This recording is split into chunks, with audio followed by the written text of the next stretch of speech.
అబ్బురపరిచే కట్టడం, అడుగడుగునా అద్భుతం, కనుచూపు మేర పచ్చదనం బొల్లారంలోని రాష్ట్రపతి భవన్ సొంతం. ఆహ్లాదభరిత వాతావరణంలో కనువిందు చేసే పూల మొక్కల మధ్య ఈ విశాల భవనం సందర్శకులను కట్టిపడేస్తోంది. నగరాన్ని పాలించిన నిజాం నవాబుల కాలంలో ఎన్నో సుందరమైన కట్టడాలు, విశాలమైన విశ్రాంతి భవనాలు. కాలగమనంలో అవన్నీ ప్రభుత్వ కార్యాలయాలు, ఆసుపత్రులు, విశ్వవిద్యాలయాలుగా మారిపోయాయి. అయితే నేటికి చెక్కు చెదరకుండా ఉన్నటువంటి భవనం ఏదైతే ఉంది అంటే అది బొల్లారంలోని విశ్రాంతి భవనం. అదే నేడు రాష్ట్రపతి భవన్గా మారిపోయింది. మరి రాష్ట్రపతి భవన్ స్పెషాలిటీస్ ఏంటి ఒలుకేద్దాం.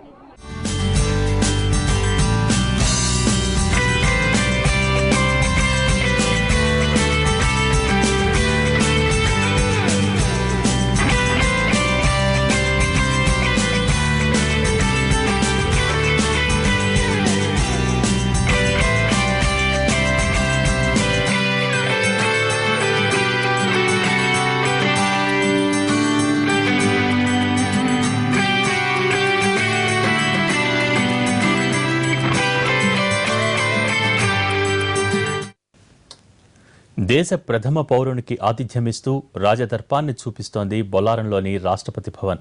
అత్యంత కట్టుదిట్టమైన భద్రతా ఏర్పాట్ల నడుమ ఉండే ఈ భవనం దేశ రాజధానిలోని మొఘల్ గార్డెన్స్కి ధీటుగా ఉద్యానవనం నడుమ నిత్యం పచ్చదనంతో విరాజిల్లుతోంది. శీతాకాల విడిదిలో భాగంగా హైదరాబాద్లో ఏర్పాటు చేసినటువంటి బొల్లారంలోని రాష్ట్రపతి భవనాన్ని సందర్శించేందుకు పర్యాటకులు ఎంతో ఎక్కువగానే వస్తున్నారు. ప్రస్తుతం మనము సందర్శకులతో ఉన్నాం. మొత్తంగా ఈ రాష్ట్రపతి భవనాన్ని మీరు ఏ విధంగా చూశారు, ఎలా అనిపించింది? చాలా బాగా అనిపించిందండి. ఫస్ట్ టైం రావడం బాగా ఎగ్జైటింగ్గా ఉంది. చాలా మంచి హ్యాపీగా అనిపిస్తుంది. సో ఏమేమి అబ్జర్వ్ చేశారు, ఎలా ఉన్నాయి? వాళ్ళు ఉండే మొత్తం ప్లేసెస్ అన్నీ చూసాము. బాగా చాలా బాగా నచ్చింది. ఎలా ఉందా? బాగుంది. ఇక్కడ ఫ్లవర్స్ డిఫరెంట్గా ఉన్నాయి, వెరైటీ ఆఫ్ ఫ్లవర్స్ బాగున్నాయి. లోపల వే ఆఫ్ డ్రెస్ అది ఉంది కదా, ఫర్నిచర్ అదంతా బాగుంది, నీట్గా చూడడానికి. విశాలమైన భవనం, అద్భుతమైన ఫర్నిచర్ కాకుండా గార్డెన్ కూడా ఎంజాయ్ చేస్తామని చెప్తున్నారు. సో ఎలా ఉంది మేడం ఈ భవనం కానీ లేకపోతే ఇక్కడ ఉన్నటువంటి వాతావరణం కానీ? చాలా బాగుంది. ఇక్కడ ఫ్లవర్ గార్డెన్స్ కానీ, ఈ డైనింగ్ హాల్, పబ్లిక్ హాల్స్ కానీ ఇవన్నీ చాలా బాగుంది. వాటర్ ఫౌంటైన్ కానీ అన్నీ బాగుంది. చాలా హ్యాపీగా ఉంది. ఇదే ఫస్ట్ టైం రావటం.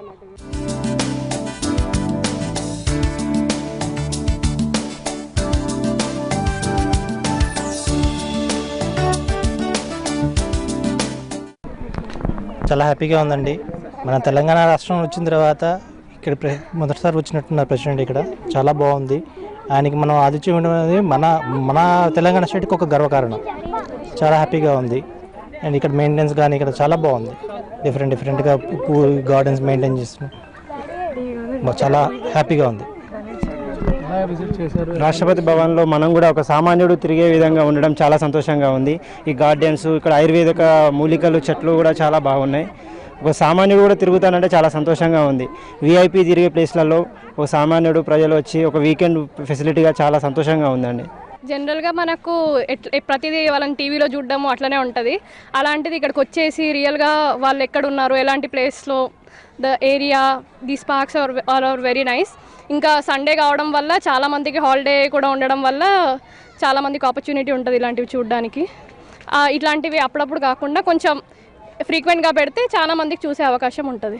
మొత్తంగా ఒక గార్డెన్ కానీ లేకపోతే ఫ్లవర్స్ కానీ ప్రతిదీ ప్రత్యేకంగా ఉంది. ఎలా అనిపిస్తుంది? It's really very beautiful. చాలా బాగుంది. You have different types of flowers over here. There aster, bougainvilleas and everything. I think everyone must have a visit. అందరు ఇక్కడ వచ్చి విజిట్ చేయాలి to know more about this place. And interior కూడా చాలా బాగుంది. From the suits to the whatever the dining hall, it's really very good.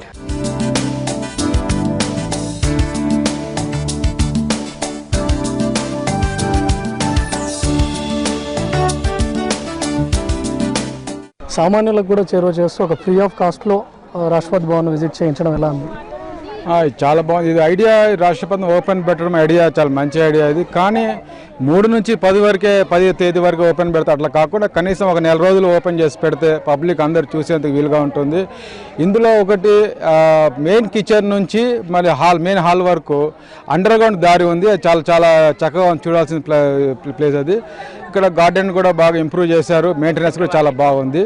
నక్షత్ర వాటిక వగైరా కూడా యూస్ఫుల్. పబ్లిక్ అందరూ దీనివల్ల మేము ఇంతవరకు రాష్ట్రపతి భవన్ అంటే ఒక బిల్డింగ్ మాదిరి నార్మల్గా ఉంటుంది అనుకున్నా, కానీ దాదాపు 100 ఎకరాల్లో విస్తీర్ణంలో ఇది నిర్మించబడి ఉంది. పబ్లిక్ కూడా చూసేందుకు చాలా బాగుంది. Very nice. మొత్తంగా ఇక్కడ నక్షత్ర వాటికని చాలా మంది స్పెషల్గా చెప్తా ఉన్నారు. సో ఎలా ఉంది అక్కడ, ఎలాంటి ఏర్పాట్లు ఉన్నాయి? ఆ నక్షత్ర వాటికలో ఒక్కొక్క రాశి వాళ్ళు ఏ రాశి చుట్టూ 3 రౌండ్స్ తిరిగితే మంచిదని అందరూ చెప్తూ ఉంటారు. అదైతే చాలా బాగుంది అసలు. అక్కడ మామూలుగా లోపల కూడా కారిడార్ అది అసలు చాలా బాగుంది, ఒక ప్యాలెస్ లాగా. మేము రాష్ట్రపతి భవన్ అంటే దూరం నుంచి అది చేయడమే కానీ ఎప్పుడు ఇలా చూడలేదు. ఫస్ట్ టైం చాలా బాగుంది ఎక్స్పీరియన్స్. చాలా రోజులు పెడితే ఇంకా బాగుంటుంది, పిల్లలకు కూడా ఎంజాయ్ చేస్తారు చాలా.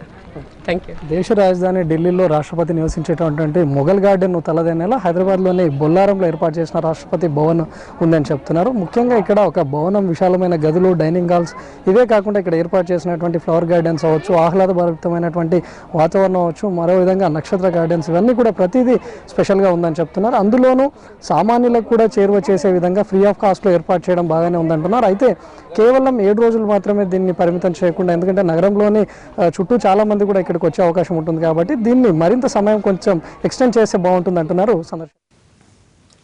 అప్పటి నిజాం నవాబు నజీర్ ఉద్ దౌలా 1860లో తన విశ్రాంతి మందిరంగా పెద్ద భవనాన్ని నిర్మించుకున్నారని, ఆ భవనమే నేడు రాష్ట్రపతి భవన్గా మారిందని చరిత్ర చెబుతోంది.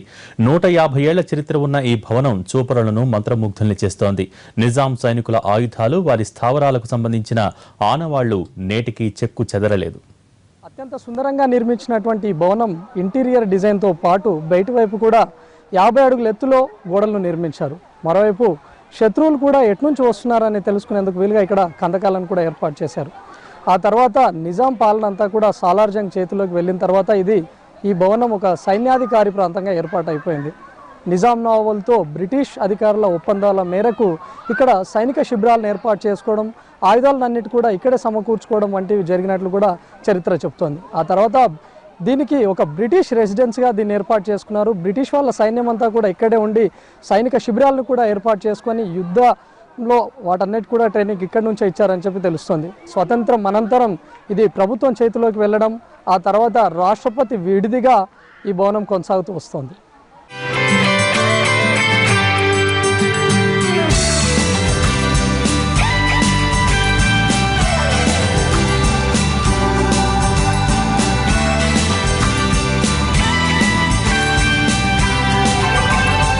We stay very near to Rashtrapati Nilayam and we are privileged past 3-4 years నుంచి ఎవ్రీ ఇయర్ చూస్తున్నాము.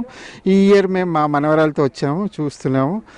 ఇది రాష్ట్రపతి నిలయం వాళ్ళందరికీ చూడడానికి అవకాశం ఇచ్చినందుకు ప్రజలకు కూడా ఒక మనోభావం ఉంటుంది. ఇది నా రాష్ట్రపతి నిలయము, నా దేశంలో ఒక గర్వకారమైన ప్లేసు మేము అందరం చూస్తున్నామని గర్వకారంగా చెప్పుకోవచ్చు. అండ్ ఇక్కడ వచ్చి చూడమే కాదు, ప్రతి ఒక్కరు ఇవాళ గ్రీన్ రెవల్యూషన్ అంటున్నాం కాబట్టి అట్లీస్ట్ ఒక్కొక్క మొక్కను పెట్టుకోండి అని నా సందేశం మీ అందరికీ. షార్ట్ బ్రేక్ తీసుకుందాం.